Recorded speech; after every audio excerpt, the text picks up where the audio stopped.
الله لا إله إلا هو الحي القيوم لا تأخذه سنة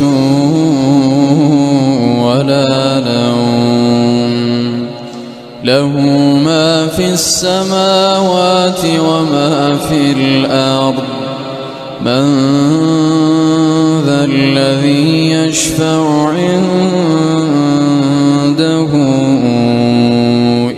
السلام عليكم ورحمة الله تعالى وبركاته. سؤالي وهذا داوديال حالكم وابوك قرن ميديا maantana waxaan joognaa xarunta isku daweynta quraanka iyo daawadheedka ee Shifaa Rahma oo ku taala magaalada Qardho gaar ahaan xaafadda Xorgoble agagaarka Masjidul Khulafaa Rashidin.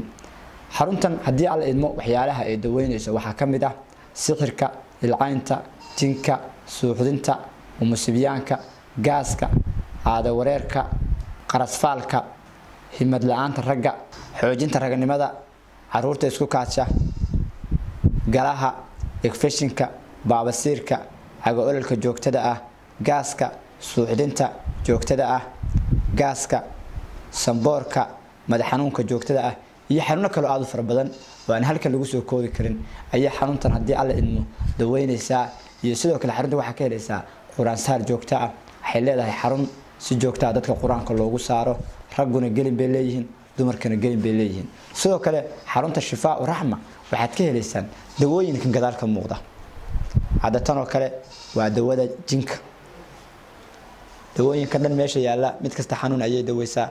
tan oo kale waa dawada isha. xaruntu waad ka helaysaa hadii alla idmo iyadoo waliba qiimo jaban laga siinayo. tan oo kale iyaduna waxa waaye dawada infectionka. xanuunka infectionka ma la xanuunsan tahay insha Allah Ilaahay caafimaad buu ku siinayaa. xarunta soo booqo dawada tan oo qiimo jaban ayaad ka helaysaa. haddaan markan xasuusin waxay ku taalaa Qardho xaafadda Xorgoble agagaarka Masjidul Khulafaa ayay ka xigtaa dhanka qorax ka soo baxa. boorkeeda ayaa arkaysaan iyo lambarkeeda oo hoos ku qoran. xarunta muddo bay furneed insha Allah soo dhawaada. dawooyinka kale dhan mid walba xanuun bay daweysaa. kan oo kale waa galaha, tan waa infectionka, kulli dawooyinka kale dhan insha Allah waxa xarunta kugu sugan hadii alla idmo Sheekh Pakistan ayaa kugu soo dhaweyn doona.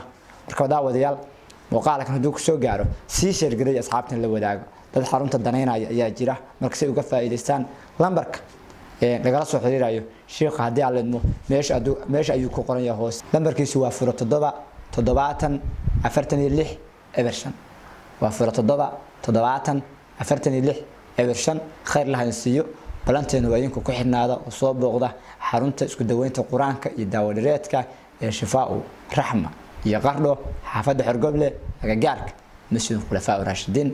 fadlan muuqaalka share garay isma dhaafno.